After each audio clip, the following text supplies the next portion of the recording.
L'invité café.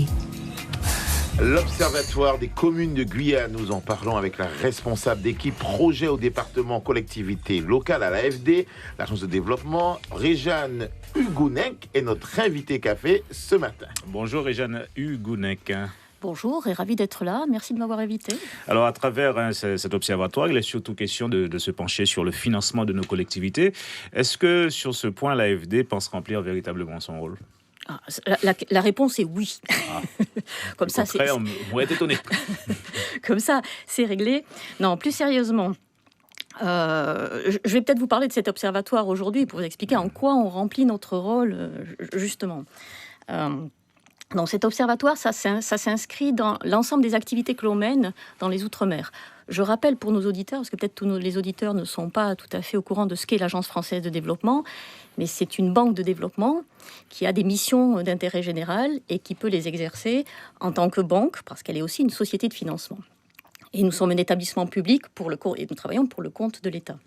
Donc nous intervenons à la fois dans les pays étrangers, c'est une de nos missions, et l'autre mission qui est très importante, et c'est la raison pour laquelle je suis là aujourd'hui, et nous allons parler de l'Observatoire à ce propos, c'est de travailler sur le développement des Outre-mer. Alors les instruments dont on dispose pour travailler sur les Outre-mer, ce sont des prêts bonifiés par l'État, pour les investissements dont les besoins sont extrêmement importants en Guyane, ça en est très clair, mais pas uniquement. On travaille aussi avec des subventions que nous alloue le ministère de l'Outre-mer pour des missions d'appui conseil auprès des collectivités ou auprès de tous les acteurs qui contribuent au développement de la Guyane. En gros, difficile pour nos collectivités de se passer de l'AFD sur le plan financier. Écoutez, en tout cas, ce que je peux vous dire, c'est que d'autant que l'AFD... vous représentez également la Banque publique d'investissement. Alors, ce que je peux vous dire, c'est que 90% des investissements des collectivités locales sont financés par l'AFD et la CDC. Donc, de ce point de vue, effectivement, l'AFD est assez importante sur le territoire. Mais alors, je voudrais revenir sur l'Observatoire parce que c'est quand même la raison pour laquelle je suis là ce matin. Allez-y. Donc, l'objet de l'Observatoire, c'est quoi ? On n'est pas uniquement là dans notre rôle de financeur, on est dans notre rôle d'accompagnement de la réflexion sur les problématiques qui se posent en Guyane.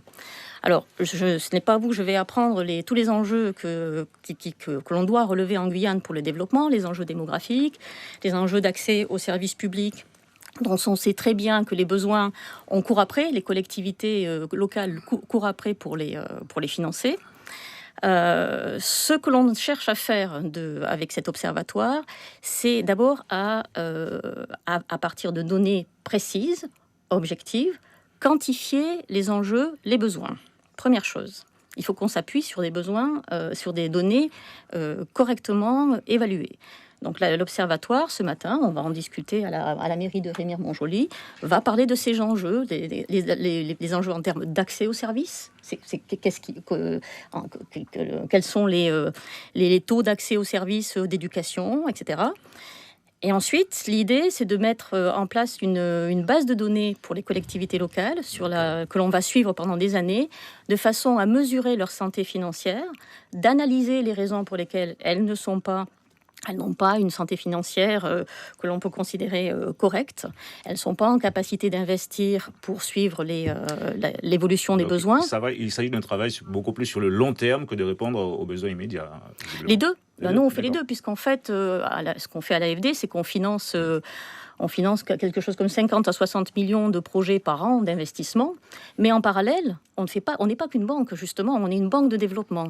On accompagne les acteurs avec lesquels on travaille. Et c'est précisément ce que l'on va faire ce matin. Et ce que je trouve important ce matin, excusez-moi, allez-y. C'est que... on va réunir tous les acteurs qui contribuent à l'investissement en Guyane, c'est-à-dire pas uniquement les communes, mais aussi tous les services déconcentrés. C'est un écosystème qui participe au financement des besoins en Guyane, comme partout d'ailleurs. Et l'idée, c'est vraiment de mettre tout le monde dans la salle, de réfléchir aux problématiques qui se posent et essayer de trouver les solutions. Alors au final, c'est quand même l'État qui paye. que ce soit les services déconcentrés ou que ce soit via les dotations aux communes, c'est quand même l'État. Donc vous allez analyser, si j'ai bien compris, le budget de chaque commune en voyant un peu ce qui marche pas, là où il manque de l'argent. Mais tout ce que vous allez pouvoir faire après, c'est de leur prêter de l'argent. Si les communes n'ont pas assez d'argent, c'est peut-être aussi que l'État leur en donne pas assez. Alors, j'ai pas tout à fait la même analyse que vous, si vous me permettez. Non, une partie des recettes des collectivités est constituée des impôts.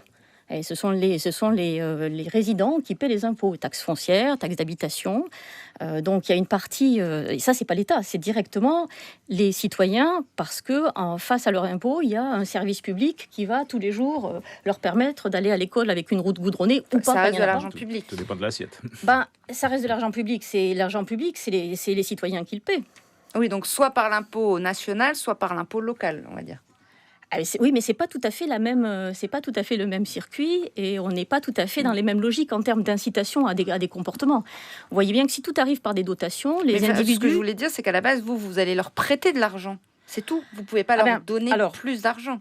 Alors, il est évident que l'AFD prête. Effectivement, c'est une banque avec des prêts bonifiés. Donc, la bonification, c'est précisément de rendre l'argent beaucoup moins cher pour les investissements.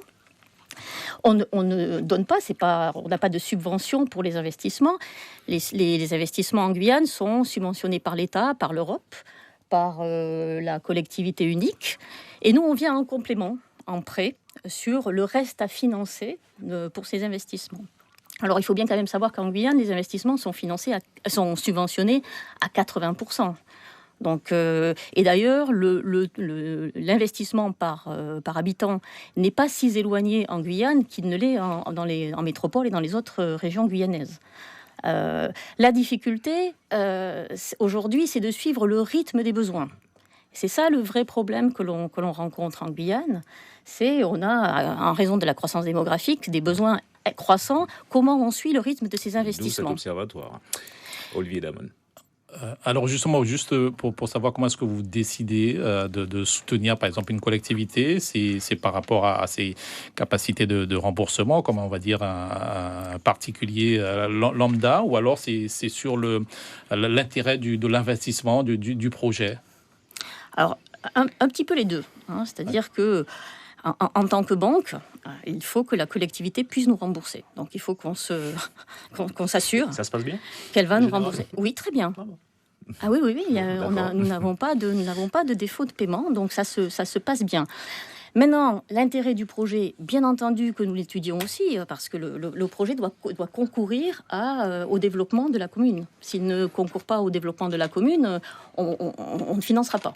On est particulièrement sensible à tous les projets qui sont respectueux de l'environnement, qui sont respectueux du climat, aux projets sur l'éducation, projets santé, tout ce qui concourt au développement de l'environnement de la commune.